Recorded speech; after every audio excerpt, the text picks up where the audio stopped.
नमस्कार। आज मैं ह्यूमन फिजियोलॉजी का chapter number 17 HS first year का जो breathing and exchange of gases है वो आज पढ़ाऊँगा। एंट्रेंस बेसिस काफ़ी शॉर्ट तरीके में फुल चैप्टर का एनसीईआरटी बेसिस में रिवीजन दूंगा।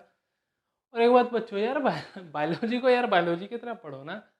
एक चैप्टर है, क्वेश्चंस है, थोड़ा बहुत है, उस हिसाब से नहीं पढ़ो यार। हमारा पूरा शरीर, एवरीथिंग इज बायोलॉजी। हम जो भी देखें, कोई कहते हैं यार बायोलॉजी रट्टा मारना है, लाओ भेजो उसको मेरे पास, मैं उसको पढ़ाता हूँ कैसे रट्टा मारना है। बायोलॉजी जो हमें यार बायोलॉजी की तरह पढ़ो। अब जैसे कि हमें गुस्सा आ रहा है, हमें किसी ने हमें कुछ धमकी दिया, हमें गुस्सा आ रहा है। वो गुस्सा कुछ नहीं है, डेट इज ऑल अबाउट वो हार्मोन का खेल है। हार्मोन का नाम है एड्रिनलिन एंड नॉन एड्रिनलिन। कहाँ से बनता है? एड्रिनल मेडुला से। फॉर्मूला मैंने बताया था, मेन मेडुला से एड्रिनलिन एंड नॉन एड्रिनलिन। नहीं देखा तो डिस्क्रिप्शन में लिंक है, वो चैप्टर का रिविजन देखिए।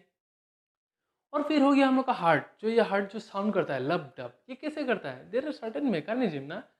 ब्लड क्या कंपोज करता है, कैसे हम लोग का ऑक्सीजन कैरी करता है, वो तो आज हम देखेंगे। बॉडी फ्लूइड का भी नहीं देखा तो डिस्क्रिप्शन में लिंक है, देखिए।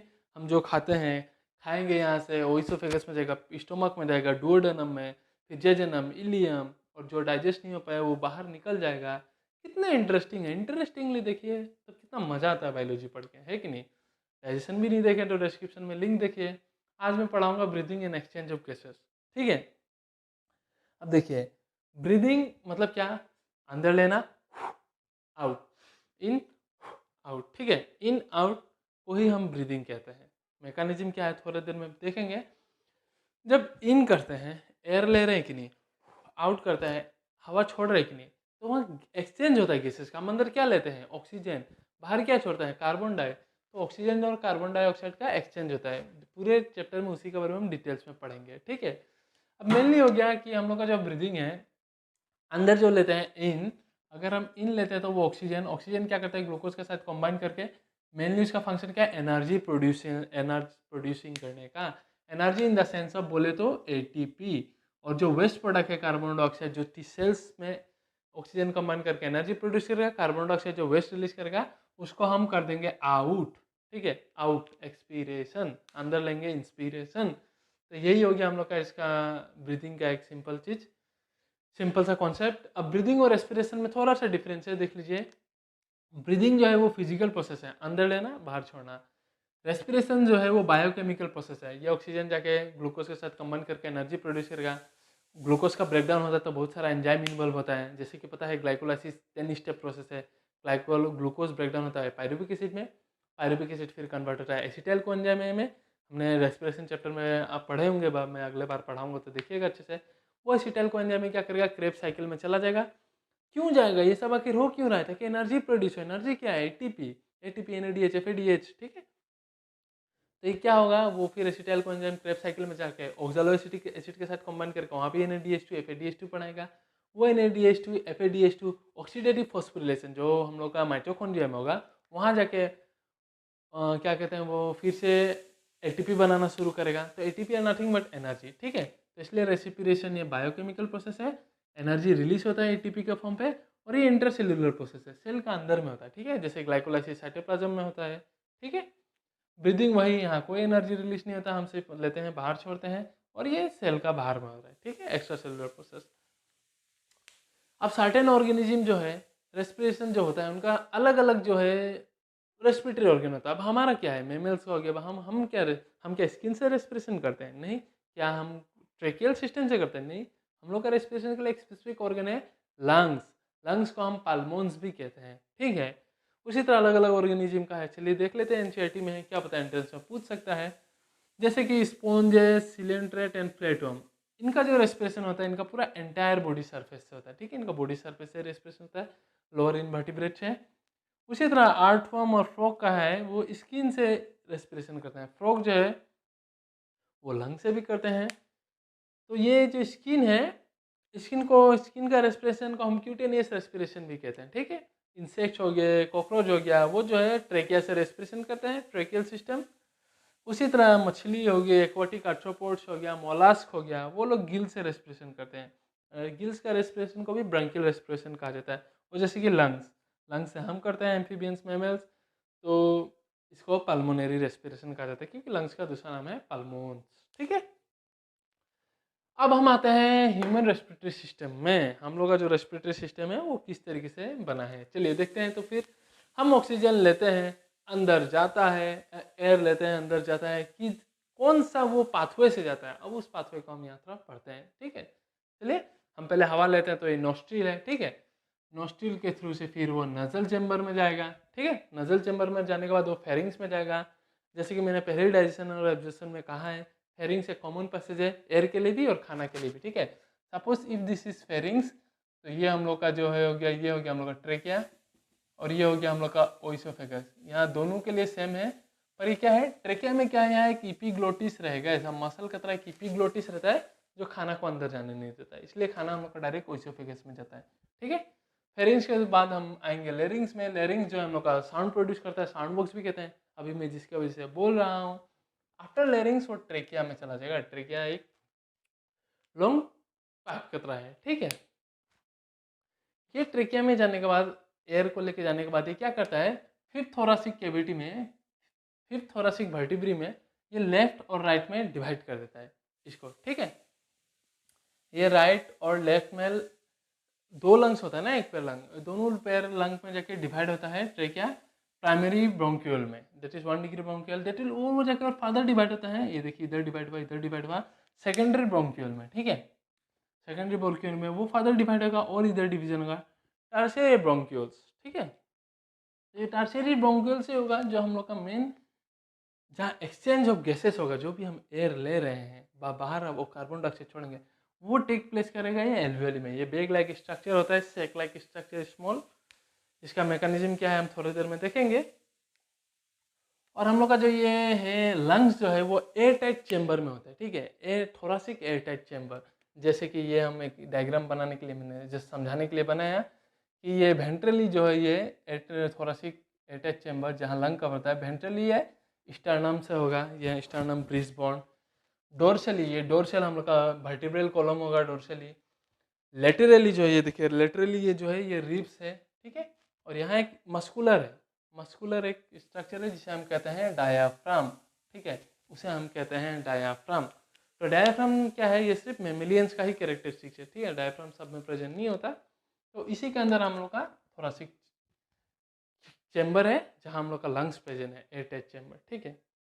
ये लंग्स जो है ये एक मेम्ब्रेन से कवर्ड होता है, डबल लेयर मेम्ब्रेन, जिसे हम कहते हैं प्लूरल मेम्ब्रेन, ताकि ये लंग सरफेस में फ्रिक्शन को रिड्यूस करे, ठीक है। प्लूरल मेम्ब्रेन डबल लेयर होता है, आउटर लेयर जो होता है वो थोरासिक चैम्बर के साथ लिंक रहता है, इनर जो होता है वो लंग के साथ लिंक रहता है, ठीक है।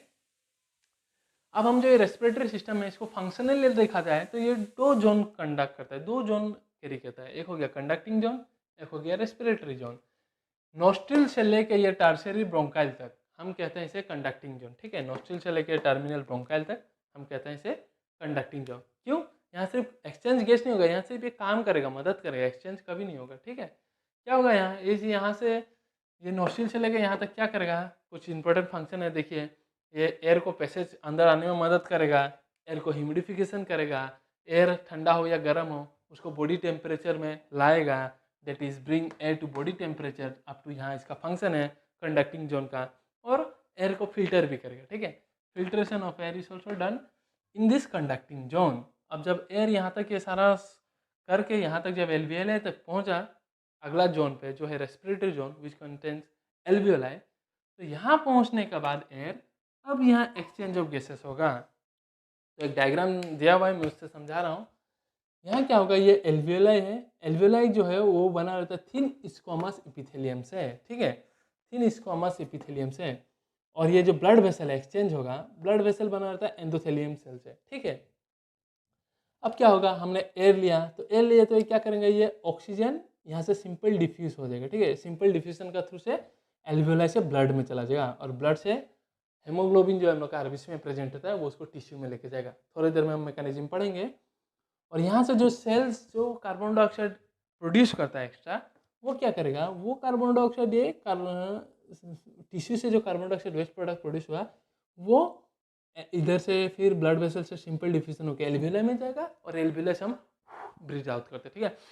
इसलिए ऑक्सीजन गया, ऑक्सीजन डिफ्यूज हुआ पूरे शरीर में, पूरा सेल्स में चला गया, और पूरे सेल से कार्बन डाइऑक्साइड को हमने बाहर गया तो वो डिफ्यूज हो गया, कार्बन डाइऑक्साइड बाहर चला गया। ठीक है, तो जैसे कि हमने रेस्पिरेशन में देखा कि हम अपना जो है भी एयर को ब्रीद इन करते हैं।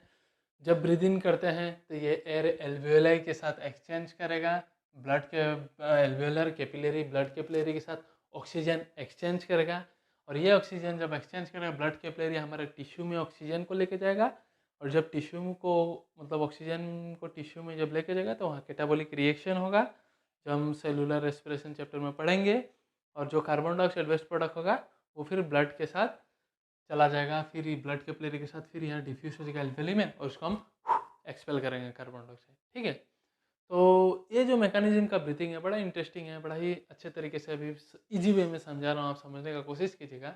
मैकेनिज्म ऑफ ब्रीदिंग, ठीक है, मैकेनिज्म ऑफ ब्रीदिंग इसमें क्या है, इसका तो प्रिंसिपल याद रखिएगा।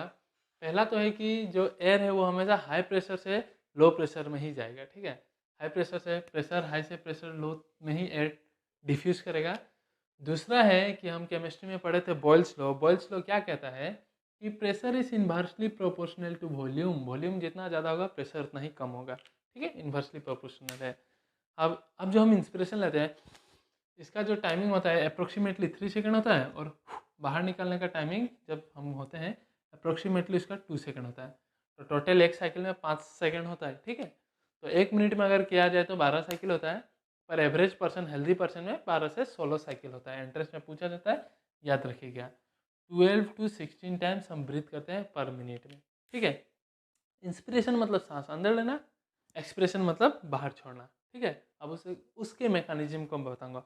उससे पहले आप एक चीज कॉन्सेप्ट समझ लीजिए कि इसे पकड़ लीजिए आप रिप, ठीक है, और इसे रिप पकड़ लीजिए, और इसे थोरासिक चैम्बर पकड़ लीजिए जहाँ लंग है। ठीक है, तो इसमें क्या होता है, ये रिप्स का जो बाहर में जो मसल होता है इसे कहेंगे हम एक्सटर्नल मसल। ठीक है, एक्सटर्नल इंटरकोस्टल मसल। और इसका अंदर में ये जो रिब है, ये रिब का अंदर में जो मसल प्रेजेंट होगा रिब का अंदर में, इसे हम कहेंगे इंटरनल इंटरकोस्टल मसल। ठीक है, क्यों बताया, मैं बता रहा हूँ कि जब हम इंस्पिरेशन लेते हैं, इंस्पिरेशन लेते हैं, देखिए वॉल्यूम बढ़ रहा है, वॉल्यूम बढ़ रहा है कि नहीं, वॉल्यूम बढ़ा तो प्रेशर कमेगा, प्रेशर कमा तो एयर जो बाहर का एटमॉस्फेरिक एयर है वहाँ प्रेशर ज़्यादा होता है तो वो अंदर जाएगा। ठीक है, तो मैकेनिज्म को देखिए, इंस्पिरेशन में क्या होता है, लंग वॉल्यूम इंक्रीज होता है, वॉल्यूम इंक्रीज हुआ, एक्सटर्नल इंटरकोस्टल मसल कॉन्ट्रैक्ट। ये जो मैंने जैसे कि कहा ये एक्सटर्नल इंटरकोस्टल मसल है, ये कॉन्ट्रैक्ट होगा तो वॉल्यूम बढ़ाएगा, अगर रिलैक्स हुआ तो वॉल्यूम कमाएगा, कॉन्ट्रैक्ट हुआ मतलब वॉल्यूम बढ़ाएगा। ठीक है, तो ये कॉन्ट्रैक्ट हुआ तो वॉल्यूम बढ़ने में मदद करेगा, वॉल्यूम बढ़ा तो प्रेशर हम लोग का कमता है, तो ऑक्सीजन का प्रेशर कम गया लंग में, जिसकी वजह से एटमॉस्फेरिक प्रेशर में जो है वहाँ ज़्यादा प्रेशर होता है तो वो अंदर आ जाता है। ठीक है, अब लंग में पहुँच गया, तो जैसे ये वॉल्यूम बढ़ता है तो हम लोग का जो डायफ्राम होता है वो कॉन्ट्रैक्ट होकर फ्लैट हो जाता है। ठीक है, डायफ्राम जो है ये डूम शेप में रहता है ऐसा, पर जैसे ही हम मतलब ये क्या कहते हैं मतलब एयर इन लेते हैं तो ये डूम शेप से ये थोड़ा फ्लैट हो जाता है। ठीक है, इस तरीके से ये फ्लैट हो जाता है। ठीक है, डोम शेप से। ये हो गया इंस्पिरेशन। अब इंस्पिरेशन क्या, हमने ऑक्सीजन डिफ्यूजन होना चालू होगा, थोड़ी देर में देखेंगे कैसे होगा। अब एक्सपिरेशन, बाहर निकाल देना, बाहर निकाल देना मतलब वॉल्यूम कम जाना, लंग का वॉल्यूम कम हो जाना। और एक्सटर्नल ये हो गया इंटरनल, सॉरी इंटरनल इंटरकोशल मतलब नहीं एक्सटर्नल ही है, ये एक्सटर्नल ही है। एक्सटर्नल जो इंटरकोशल मसल है वो रिलैक्स हो जाएगा, रिलैक्स होने से वॉल्यूम कमेगा, और इंटरनल जो होगा वो कॉन्ट्रैक्ट होना चालू हो जाएगा। इंटरनल वाला कॉन्ट्रैक्ट होना चालू हो जाएगा तो और अंदर की तरफ टानेगा, डेट इज वॉल्यूम कम करेगा। That is external intercostal muscle relax and internal intercostal muscle contract होता है ताकि वॉल्यूम कमती कर सकें। वॉल्यूम कमती क्या है तो वहाँ कार्बन डाइऑक्साइड का प्रेशर बढ़ जाएगा, प्रेशर बढ़ने से एटमॉस्फेरिक एयर में कम प्रेशर होता है तो निकलने में आसान होता है कार्बन डाइऑक्साइड का। ठीक है, डिफ्यूज होता है, और ये डायफ्राम जो यहाँ कॉन्ट्रैक्ट हुआ था यहाँ फिर से डोम शेप में आ जाता है, रिलैक्स फॉर्म में। ठीक है, अब हम देखते हैं एक्सचेंज ऑफ गैसेस। हमने एयर इन लिया, कार्बन डाइऑक्साइड छोड़ा, कैसे लिया और कैसे छोड़ा वो देखते हैं। हम लोग का जो एटमॉस्फेरिक एयर है वहाँ ऑक्सीजन का प्रेशर जो है वो 159 रहता है। ठीक है, और कार्बन डाइऑक्साइड का 0.03। ये वॉल्यूम में मतलब इसलिए बता रहा हूँ क्योंकि एनसीईआरटी में दिया है, इम्पोर्टेंट है, आप याद रखिएगा मतलब वॉल्यूम को। ठीक है, मतलब नंबर मतलब प्रेशर का वॉल्यूम को, क्योंकि एंट्रेंस में पूछ ही देगा।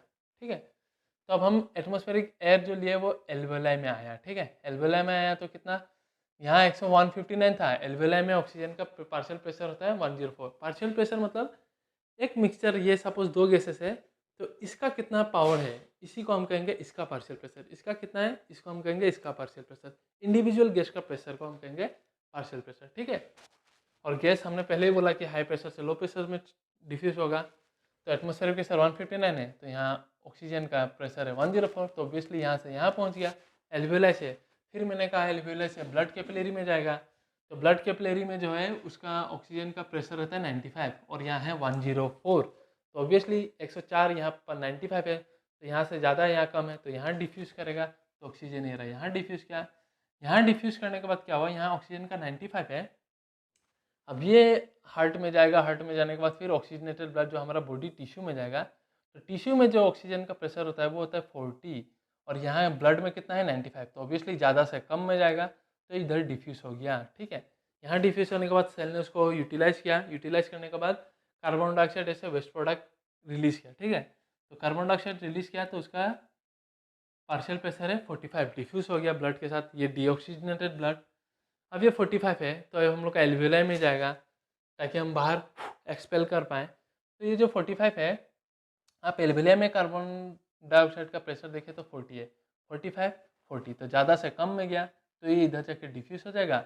और एटमॉस्फेयर में कार्बन डाइऑक्साइड का प्रेशर है 0.3 और यहाँ है 40, तो ये इधर डिफ्यूज़ हो गया। That is ultimately high pressure से लो प्रेशर में ब्लड एक्सचेंज होता है, डिफ्यूज़ होता है, ठीक है। वैल्यू को याद रखिएगा, एनसीईआरटी बुक में दिया है, वो तो समझाया था मैंने प्रीवियस वीडियो में। एयर आएगा, एल्वेओली से डिफ्यूज़ होगा ब्लड कैपिलरी में और ये चला जाएगा शरीर हम लोग का होल बॉडी में, वहाँ से कार्बन डाइऑक्साइड लेके आएगा, फिर सिंपल डिफ्यूजन होगा, फिर हम उसके बाहर छोड़ देंगे, एक्सप्रेशन कहेंगे, ठीक है।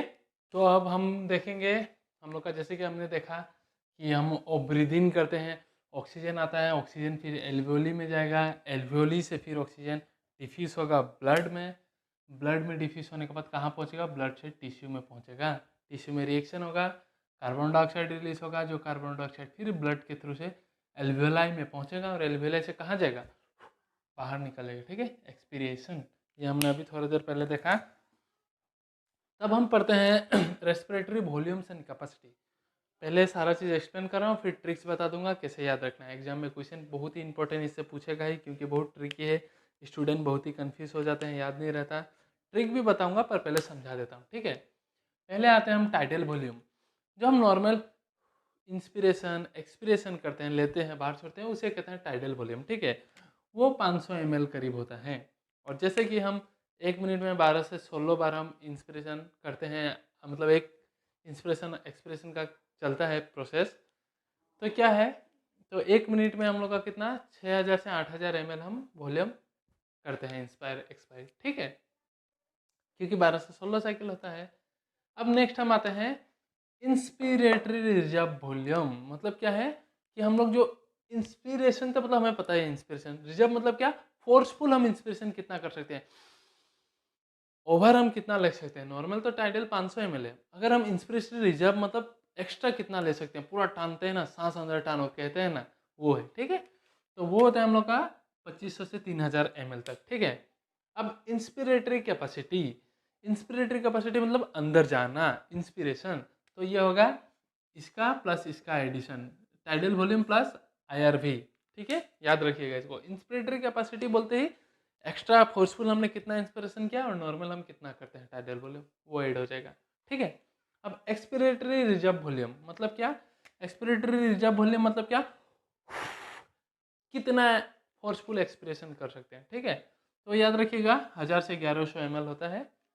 और एक्सपिरेटरी कैपेसिटी मतलब क्या, टाइडल वॉल्यूम से जो हम एक्सपेल करेंगे प्लस दिस। एक्सपिरेटरी कैपेसिटी मतलब ये है, एक्सपिरेटरी कैपेसिटी मतलब टाइडल वॉल्यूम प्लस ERV। अब हम लोग रेस्पिरेशन करने के बाद जो हमारा एक्स्ट्रा वॉल्यूम बच जाता है, उसे हम कहते हैं रेसिडुअल वॉल्यूम, उसे हम कहते हैं रेसिडुअल वॉल्यूम, जो हम लोग का होता है 1100 से 1200 ml, ठीक है, समझ लिए। अब ये है, अब मैं इसका ट्रिक्स बताता हूँ याद रखने का। तो हम कहते हैं ना तेरी मेरी प्रेम कहानी, तो याद रखिएगा तेरी, तेरी TERY, ठीक है। टी से टाइडल वॉल्यूम जो 500 ml है, ई से expiratory reserve volume, expiratory reserve volume 1000 से 1100 ml, आर से रेसिडुअल वॉल्यूम, आर से रेसिडुअल वॉल्यूम 1100 से 1200 ml सीक्वेंशियली याद रखिएगा, और आई से इंस्पिरेटरी रिजर्व वॉल्यूम 2500 से 3000 ml। ठीक है, छोटा से बड़ा होते जा रहा है, टेरी याद रखिएगा। अब इसको कैसे मैं बता रहा हूँ, ये तो हो गया टाइडल वॉल्यूम, ये हो गया एक्सपिरेटरी रिजर्व वॉल्यूम। कैपेसिटी बोलने से ये प्लस टाइडल वॉल्यूम आ जाएगा, इंस्पिरेटरी कैपेसिटी बोलने से IRV प्लस टाइडल वॉल्यूम आ जाएगा, जैसे कि मैंने यहाँ बताया। अब क्या है कि हम लोग का जो ये फंक्शनल रेसिडुअल वॉल्यूम कैपेसिटी, ठीक है, फंक्शनल रेसिडुअल कैपेसिटी FRC, वो याद रखने के लिए एक ट्रिक है। जैसे डॉक्टर को हम DR कहते हैं, उसी तरह हम इंजीनियर को ER कहेंगे। ठीक है, ER ई से क्या है expiratory reserve volume, and R से क्या होगा रेसिडुअल वॉल्यूम। कैलकुलेट कर लीजिएगा, एग्जाम के लिए बस ट्रिक बता रहा हूँ कितना होगा। ठीक है, पूछ देंगे तो। अब वाइटल कैपेसिटी के लिए, वाइटल कैपेसिटी में आप सिर्फ R को हटा दीजिए और बाकी जो 3 है वो इंक्लूड करता है वाइटल कैपेसिटी में। ठीक है, R को बस हटा दीजिए। एक्सपिरेटरी रिजर्व वॉल्यूम से आया E, टाइडल वॉल्यूम से आया T, और I से आया इंस्पिरेटरी वॉल्यूम। ठीक है, IRV से इंस्पिरेटरी रिजर्व वॉल्यूम। ठीक है, तो R को हटा देने से आपका आ गया वाइटल कैपेसिटी।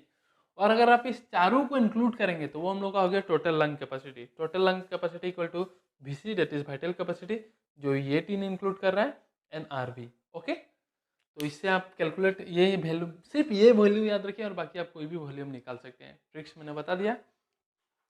अब हम आते हैं ट्रांसपोर्ट ऑफ गैसेस। जब हम इन करते हैं ऑक्सीजन आता है, कैसे ट्रांसपोर्ट होता है वो देखते हैं। ठीक है, तो हम लोग का जो इन करते हैं ऑक्सीजन लेते हैं, 97% oxygen are transported by RBC। RBC में रेस्पिरेटरी पिगमेंट होता है जिसे हम कहते हैं हेमोग्लोबिन, वो ऑक्सीजन को ट्रांसपोर्ट करके लेके जाता है। ठीक है, और 3% जो रिमेनिंग 3% ऑक्सीजन होता है वो ब्लड के प्लाज्मा के थ्रू से टिश्यूज में जाता है। ठीक है, ब्लड से टिश्यूज में जाता है, एल्वियोलाई से। ठीक है, तो अब एक RBC जो गया, अब एक गाड़ी यहाँ से भाड़ा लेके चला गया अमुक जगह, गुवाहाटी पान बाजार से आपका वो फैंसी बाजार गया, तो फैंसी बाजार से कुछ लाने का कोशिश तो करेगा ना। तो वही RBC यहाँ से टिश्यू, मतलब एल्वियोलाई से अब टिश्यू में गया, तो यही RBC अब कुछ खाली गाड़ी आने का कोशिश करेगा नहीं, तो ये क्या करेगा 20 से 25% कार्बन डाइऑक्साइड को रिटर्न फिर एल्वियोलाई में लाएगा, ब्लड के थ्रू से रिटर्न में फिर एल्वियोलाई को लाएगा। और 70% कार्बन डाइऑक्साइड बाइकार्बोनेट फॉर्म में ट्रांसपोर्ट होंगे एल्वियोलाई में, जिसे हम बाहर एक्सपेल करेंगे, और 7% जो है कार्बन डाइऑक्साइड वो ब्लड प्लाज्मा के थ्रू से ट्रांसपोर्ट होगा। ठीक है, अब हम पहले पढ़ते हैं ट्रांसपोर्ट ऑफ ऑक्सीजन। तो याद रखिएगा, एक हेमोग्लोबिन मोलिक्यूल 4 ऑक्सीजन से कंबाइन होता है, और जब हेमोग्लोबिन ऑक्सीजन से कंबाइन होता है तो हम इसे कहेंगे ऑक्सी हेमोग्लोबिन। ठीक है, तो ये है एक हेमोग्लोबिन 4 ऑक्सीजन के साथ कंबाइन करके ऑक्सी हेमोग्लोबिन फॉर्म करेगा।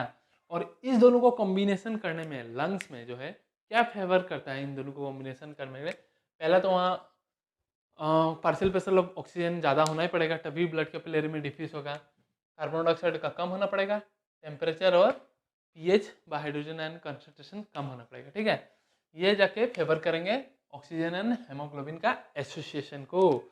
जब दोनों एसोसिएट हो गया, ये हेमोग्लोबिन इसको लेके आ रहा है, अब जब टिश्यू में पहुंचा तो दोनों को अलग होना पड़ेगा ना, हेमोग्लोबिन को वापस जाना पड़ेगा अपना काम के लिए, और ऑक्सीजन वहाँ सेल में काम करेगा। तो उसके लिए क्या है, वहाँ अलग कंडीशन होगा, वहाँ तो पहले पार्शियल प्रेशर ऑक्सीजन का कम होना पड़ेगा, इसका ऑपोजिट बाकी सब कार्बन डाइऑक्साइड टेम्परेचर और H+ आयन का कंसंट्रेशन ज़्यादा होना पड़ेगा। एंट्रेंस में पूछा जाता है और पूछे भी हैं कि क्या फैक्टर रेस्पॉन्सिबल है for association and what are the factor responsible for dissociation. ये हेमोग्लोबिन जब ऑक्सीजन हेमोग्लोबिन के साथ कंबाइन करता है, दोनों का जो सेचुरेशन है उसका एक ग्राफ के फॉर्म में हम एक्सप्लेन करते हैं, जिसे हम कहते हैं ऑक्सीजन हेमोग्लोबिन डिसोसिएशन कर्व, जो हम लोग का सिग्मोइड होता है। कर्व जो है ये सिग्मोइड होता है। ठीक है, ये है इसका सेचुरेशन कर्व। अगर ये कर्व मतलब अगर ये कर्व ऑक्सीजन और हेमोग्लोबिन कंबाइन कर रहा है तो ये कर्व लेफ्ट की ओर शिफ्ट करेगा। ठीक है, लेफ्ट की ओर शिफ्ट करेगा, तो उसमें क्या कंडीशन है, यही कंडीशन रहेगा, टेम्परेचर कम रहेगा, ऑक्सीजन का प्रेशर ज़्यादा रहेगा, pH कम रहेगा। ठीक है, यही कंडीशन। और डिसोसिएशन, अगर वो कर्व से ग्राफ जो है अगर राइट की ओर शिफ्ट किया, मतलब unloading of oxygen into tissue, और इसी को हम कहते हैं बोर्स इफेक्ट। ऑक्सीजन हेमोग्लोबिन से अलग होगा टिश्यू में जाके, इसी को हम कहते हैं बोर्स इफेक्ट, जिसमें ग्राफ जो है हम लोग का राइट की ओर शिफ्ट हो जाता है। और इसमें सेम यही डिसोसिएशन फैक्टर्स रेस्पॉन्सिबल होते हैं, जैसे टेम्परेचर ज़्यादा होगा, कार्बन डाइऑक्साइड का पार्शियल प्रेशर ज़्यादा होगा, एंड हेमोग्लोबिन का और H प्लस कंसनट्रेशन ज़्यादा होगा। और एक चीज़ याद रखिएगा, 100 ml ऑक्सीजनेटेड ब्लड, जो हम लोग का ऑक्सीजनेटेड ब्लड यहाँ से जाएगा 100 ml, सिर्फ 5 ml ऑक्सीजन को टिश्यू में लेके जाएगा, ठीक है, सिर्फ 5 ml टिश्यू में लेके जाएगा। तो ये हो गया, याद रखिएगा, सारा ट्रिक्स और टिप्स बताए ही मैंने, भूलिएगा मत, वीडियो को आखिरी तक देखिए। चलिए, तो आइए अब हम देखते हैं, जैसे कि हमने कार्बन डाइऑक्साइड का ट्रांसपोर्ट देखा और ऑक्सीजन का, अब हम देखते हैं कार्बन डाइऑक्साइड कैसे ट्रांसपोर्ट होता है। टिश्यू में जो कार्बन डाइऑक्साइड प्रोड्यूस होगा वो एल्वियोली में जाएगा, एल्वियोली से हम बाहर एक्सप्रेशन करेंगे, ठीक है। तो उसमें क्या है, 20 to 25% वो हेमोग्लोबिन ट्रांसपोर्ट करता है। मैंने बोला था ना, हेमोग्लोबिन ऑक्सीजन लेकर आया, खाली तो जाएगा नहीं, तो थोड़ा बहुत कार्बन डाइऑक्साइड को लेकर चला जाता है फिर एल्वियोली में। जब ऑक्सीजन हेमोग्लोबिन के साथ कंबाइन करता है तो ऑक्सी हेमोग्लोबिन कहते हैं, जब कार्बन डाइऑक्साइड कंबाइन करता है हेमोग्लोबिन के साथ तो कार्बामिनो हेमोग्लोबिन कहते हैं, ठीक है। 7% जो है ब्लड प्लाज्मा के थ्रू से एल्वियोली में जाएगा, और 70% जो है वो कार्बन डाइऑक्साइड बाइकार्बोनेट फॉर्म में जाएगा। किस तरीके से, पार्शियल प्रेशर जो टिश्यू में है वो कार्बन डाइऑक्साइड का ज़्यादा होता है इन कंपेरिजन टू ब्लड, ठीक है। तो क्या होगा, ये टिश्यू से फिर ब्लड में जाएगा कार्बन डाइऑक्साइड, ब्लड में जाके ब्लड का वाटर के साथ ये कंबाइन करेगा कार्बन डाइऑक्साइड। तो और एक एंजाइम होता है कार्बनिक एनहाइड्रेस, जो उसको फॉर्मेशन करके बाइकार्बोनेट आयन फॉर्म करने में उसको मदद करके ट्रेवल करने में, ठीक है। कार्बनिक एनहाइड्रेस ये भी है। जैसे ये एल्वियोली टिश्यू पहुंचता है तो ये रिएक्शन रिवर्स हो जाता है, ये बाइकार्बोनेट आयन फिर से कार्बन डाइऑक्साइड और वाटर बन जाता है, और यहाँ रिवर्स हो जाता है एल्वियोली पहुंचते ही, और फिर एल्वियोली में ये चला जाता है, क्योंकि एल्वियोली का पार्शियल प्रेशर कम होता है, ब्लड वेसल का ज़्यादा होता है, तो हाई प्रेशर से लो प्रेशर में ये कार्बन डाइऑक्साइड चला जाता है, ठीक है। तो इस तरीके से कार्बन डाइऑक्साइड ट्रांसपोर्ट होता है। वैल्यू फिगर याद रखिएगा, एग्जाम में पूछते हैं। और जैसे कि 100 ml oxygenated blood 5 ml oxygen पहुँचाता है, उसी तरह 100 ml deoxygenated blood 4 ml carbon dioxide tissue से एल्वियोली में पहुंचाता है, ठीक है। नेक्स्ट हम पढ़ेंगे रेगुलेशन ऑफ रेस्पिरेशन। रेस्पिरेशन का रेगुलेशन कैसे होता है, ले रहे हैं सांस, ले रहे हैं छोड़ रहे हैं, ले रहे हैं छोड़ रहे हैं, कभी कुछ उल्टा पुल्टा होगा ना। यहाँ में और एक चीज़ बताना, इसका जो ऑस्मोलरिटी है, इसकी एक चीज़ बताना भूल गया, इसका ऑस्मोलरिटी जो है उसको मेंटेन करने के लिए हम लोग का प्लाज्मा से आरबीसी में क्लोरीन भी आता है, जिसे हम क्लोरीन शिफ्ट कहते हैं, और हेमबर्गर फिनोमिनन, वो हम हायर क्लास में पढ़ेंगे, ठीक है। फिलहाल के लिए एनसीईआरटी में इतना ही देखिएगा। अब रेस्पिरेशन जो है रेगुलेशन वो दो टाइप का होता है, एक होता है केमिकल, एक होता है न्यूरल। न्यूरल में क्या होता है, हम लोग का जो मेडुला है, मेडुला में जो सेंटर है उसे हम कहते हैं रेस्पिरेटरी रिदम सेंटर। हम लोग का मेडुला जो है वो एक्चुअली मेन रेस्पिरेशन का कंट्रोल करता है, इसलिए हम कहते हैं रेस्पिरेटरी रिदम सेंटर। वो क्या है, वो केमो सेंसिटिव है, केमिकल से सेंसिटिव है, like carbon dioxide H plus का कॉन्सेंट्रेशन से सेंसिटिव है, और हमें सिग्नल देता है, ठीक है। और एक ब्रेन में रीजन है, पोन्स रीजन में और एक सेंटर है जिसे हम कहते हैं न्यूमेटिक सेंटर, वो भी रेस्पिरेशन का रेगुलेशन में मदद करता है, ठीक है। याद रखिएगा, पोन्स रीजन में न्यूमेटिक सेंटर, मेडुला में रेस्पिरेटरी रिदम सेंटर। और केमिकल में है एओर्टिक आर्च और कैरोटिड आर्टरीज जो होते हैं, वो they are sensitive to carbon dioxide and pH. PH मतलब पीएच ज़्यादा रहा तो H प्लस ज़्यादा होगा, और पीएच कम रहा तो H प्लस ज़्यादा होगा, दैट इज एसिडिक कंडीशन। वो सबको ज़्यादा सेंसिटिव सेंस मिलता है और हमें रेस्पिरेशन रेगुलेट करता है, ठीक है। अब हम आते हैं डिसऑर्डर ऑफ रेस्पिरेटरी सिस्टम। पूरा चैप्टर पढ़ लिए, एंड समय, अभी पूरा चैप्टर पढ़ लिए, एंड समय आज हम पढ़ेंगे कोरोना के बारे में, पता है ना, गो कोरोना गो। चलिए, तो पहले हम पढ़ते हैं अस्थमा के बारे में। अस्थमा हमने बहुत ने सुना है ना। अस्थमा में क्या होता है, हम लोग का जो ये ब्रोंकाइल्स होता है ना, यहाँ से आया हम लोग का ये ट्रेकिया, ये प्राइमरी ब्रोंकाइल्स में डिवाइड हुआ, या फिर से सेकेंडरी ब्रोंकाइल्स, टर्शियरी ब्रोंकाइल्स, बाद में एल्वियोली। तो ये जो है ब्रोंकाइल्स जो होता है, ब्रोंकाइल्स वो फूल जाता है, ठीक है। और क्या होता है, जब ब्रीदिंग लेने में प्रॉब्लम होता है, साउंड आता है, थोड़ा विजिंग विजिंग साउंड भी आता है, ठीक है। तो अस्थमा में वो होता है। एलर्जी रिएक्शन होता है, एलर्जी की वजह से होता है।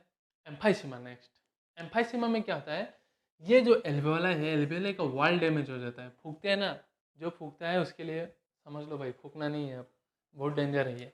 एल्वेोले क्या होता है, ये एल्वेोले वॉल डैमेज हो जाता है, जो स्क्वामस एपिथेलियम से बना रहता है, बाद में ऑक्सीजन और कार्बन डाइऑक्साइड के डिफ्यूजन में प्रॉब्लम होता है, ठीक है। इसलिए वेंटिलेशन में लटका कर रख देते हैं अगर केस सीरियस हुआ तो, दैट इज एल्वेोलाई वॉल डैमेज, ठीक है। ऑक्यूपेशनल रेस्पिरेटरी डिसऑर्डर, ऑक्यूपेशन मतलब जो काम करते रहेंगे, जो कोई कोयला फैक्ट्री में काम करता है, कोई पत्थर का मिल में काम करता है, अगर वो क्रोनिक मतलब ज़्यादा समय तक करते रहा तो क्या होता है, उसका फाइबर्स डिपॉजिट होने लगता है, जैसे ऊपर का जो रेस्पिरेटरी है वो डैमेज होना शुरू होता है, ठीक है। दैट इज फाइब्रोसिस और अपर रेस्पिरेटरी ट्रैक्ट, ठीक है। अब आता है निमोनिया। निमोनिया है, human health and disease chapter में अच्छे से पढ़ेंगे। Pneumonia is caused by bacterium called Streptococcus pneumonia. इसमें क्या होता है, ये जो एल्वेलाई जो है ये फ्लूइड से भर जाता है, ठीक है, फ्लूइड से भर जाएगा। अरे भाई यहाँ पानी भर जाएगा तो ऑक्सीजन जाएगा कैसे, तो बहुत लिटिल अमाउंट में जाता है, बहुत प्रॉब्लम होता है निमोनिया, ठीक है। सेवियर कंडीशन रहा तो मौत भी हो सकता है। अब हम आते हैं जस्ट मतलब क्वेरी के लिए जस्ट कोरोना वायरस के ऊपर, ठीक है। सार, ये एक्चुअली ये डिजीज इंक्लूड होता है सार कैटेगरी में। सार मतलब सेवियर एक्यूट रेस्पिरेटरी सिंड्रोम, ठीक है। कोविड-19 भी कहा गया है, सबको सोशल डिस्टेंसिंग मेंटेन करने कहा गया है। बच्चों को काफ़ी थोड़ी बहुत मतलब सजेशंस होती है मेरे ऑडियो को ठीक करने के लिए। अरे भाई दुकान ही खोला नहीं है तो मिक कहाँ से खरीद के लाऊं, चलो कोई बात नहीं, उसी में मेंटेन करके चलता हूँ। ये एक सार क्या है, कोरोना वायरस क्या है, ये एक कोविड सार जो होता है सेवियर एक्यूट रेस्पिरेटरी सिंड्रोम, ये ह्यूमन टू ह्यूमन ट्रांसमिशन होता है थ्रो ड्रॉपलेट्स। कोई किसी ने छींका, अगर मैं उसके पास रहा, उसके ड्रॉपलेट्स गया तो ये वायरस मेरे अंदर आएगा। मेरे अंदर आके ये हर वायरस का अलग अलग टाइम होता है। कोरोना वायरस का जो टाइम है ये 14 डेज क्वारंटाइन में क्यों रखा जाता है, क्योंकि ये वायरस 14 दिन तक अपना असली रूप दिखाता नहीं है। हमारे शरीर में तो आ जाएगा पर ये 14 डेज तक ये इंक्यूबेट होकर रहेगा, छुप के रहेगा, कोई अपना असर नहीं दिखाएगा। आफ्टर 14 डेज ये अपना असर दिखाना शुरू करके रेप्लिकेट करना शुरू करेगा।